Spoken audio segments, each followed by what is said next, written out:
How's it going, YouTube? Happy Saturday to you. And what a Saturday it's been. Got finished a little while ago delivering a load of very heavy soybean seed casks to a farmer slash seed distributor in Kentucky. That was an adventure unto itself. The weather made that whole thing a bit of a challenge, but job got done, delivery got made. Customer is now satisfied, which is well, very important if you are any sort of business. Very, very important.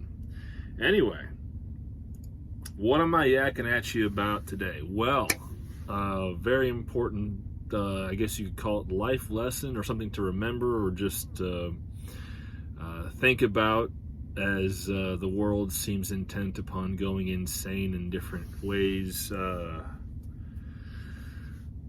Seems like with each passing week, there's a new way things are going off the rails, but you know, it is what it is. And that life lesson slash reminder is that,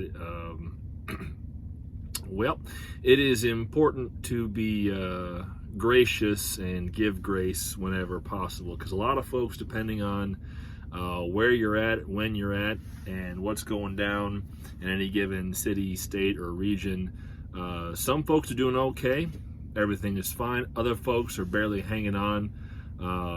You know, in a lot of areas, some folks still haven't taken advantage of the copious number of jobs that are available in those areas. And one area that has been suffering has been, well, basic retail help staff at truck stops and, you know, grocery stores and places like that. A lot of folks just haven't decided to resume those jobs or take advantage of them, at least depending on the situation, the region, the area, you know, the company, and, you know, the hourly rate, whatever the case may be. Like, for example, because of how this delivery landed this morning, I mean, basically I'm done for the day. So I went ahead, and I knew that was going to probably be the case just because there was a lot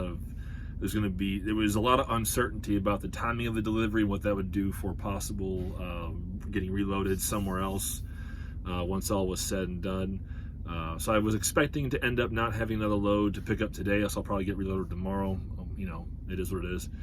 But so I went ahead and came to a truck stop in the Nashville area, because I had to go to Nashville anyway to return some equipment to a fellow who helped me out with this last load. And so now I'm at a truck stop in the Nashville area, and the truck stop in question, when I went in there just to get a couple of snacks and just, you know, kind of hunker down for the day, so to speak, and just, you know, get ready to relax, watch some movies, do whatever, and just sort of have a quasi like a half day off, so to speak. There was a line at the counter at the fuel desk just for general customers. And so the gentleman who was working the floor and just doing random, you know, important things said, you know, hey, if anyone wants to go over to the diesel desk, there's no one at the diesel desk. And I said, well, you know, there's no one at the diesel desk. He said, oh, well, there is now. Come on over. All right. So we were chatting this real quick. He said, yeah, man, I'm sorry about the wait. There's only a handful of us here today. We're pretty badly short-staffed. And I was like, hey, you know what? Don't worry about it. You do what you got to do. You do what you can do with what you got. You make it happen however you can. He was like, yeah, man, it's right. I appreciate you saying that. I was like, yeah, sure thing. You know, you guys are doing what you got to do. We're doing what we got to do. We're all making it work somehow, some way. He's like, yeah, you're right. So, I mean, I didn't get anything out of it, so to speak. I didn't get any extra points or, you know, anything free. It was just polite, generating politeness in return, I suppose you could say. I mean, because the folks who do work the truck stops, you know, who man the fuel island desks, whether it's the diesel desk or the regular gasoline desk, I mean, those are important folks. We need those people there because they literally help us keep this country moving. And without those folks doing that job, I mean, there's no way that the logistics industry could manage itself. So they do play a critical role in helping us do what we do.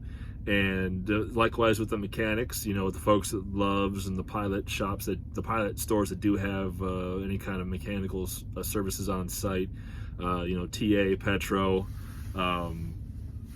you know, the mom and pop shops, you name it. I mean, all those folks play critical roles in helping us keep this country moving, keeping freight delivered, getting orders fulfilled so that folks can get their Amazon deliveries on Monday morning after they went shopping on Friday night or whatever the case may be. And then of course also, keeping grocery stores loaded up with their provisions, keeping Walmart loaded up with what they got to do. And just the list goes on. I mean, I just delivered about maybe 500 acres worth of soybean seed this morning, and that's going to end up probably going in the ground here probably in the next couple of weeks if I had to guess. I mean, I don't know much about farming, but I do know planting season is nigh for the summer and fall crops. I mean, corn and bean planting windows are opening depending on where you're at in your seasonal schedule. I know some farmers, they want to get their seed in the ground right away, end of March, early April, so it has plenty of time to cycle through and maximize its yield. Other farmers, depending on their weather conditions, are going to have to wait until mid-April or even late April. And then, the farmers who double crop, they're going to get their winter wheat off the fields here in the next month and a half, I think, give or take. Definitely by mid-May, most of the winter wheat will be out of the field and into the grain bins, getting ready to be sent out to fulfill contracts. And then right behind the harvesting machine in the wheat fields, they're going to be double cropping in their corn and soybeans for their fall crop.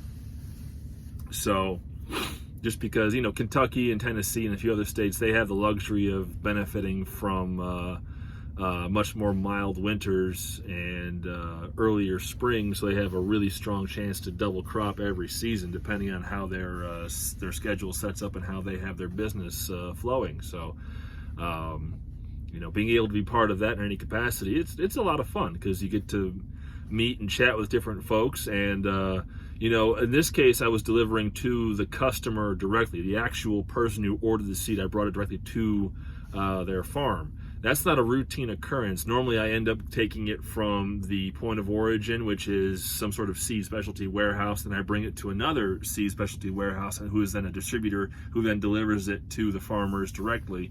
Because in some cases, a lot of the farms are very difficult to access with a full-size semi-truck, so they need to use either a shorter truck or a day cab, or even a single tandem day cab. Just to be able to, maneuver in and out of tighter confines on some of these back roads to get to some of these farms. But I actually was able to get into the customer's location. But another part about giving grace and being gracious is that because of whether I was continuously updating the farmer on the process, because I had to get through some snowstorms in Missouri, I had to get through some snowstorms in Illinois, and then overnight in southern Kentucky, southeastern Kentucky, ice and snow came through pretty hard, and the roads were torn up pretty badly.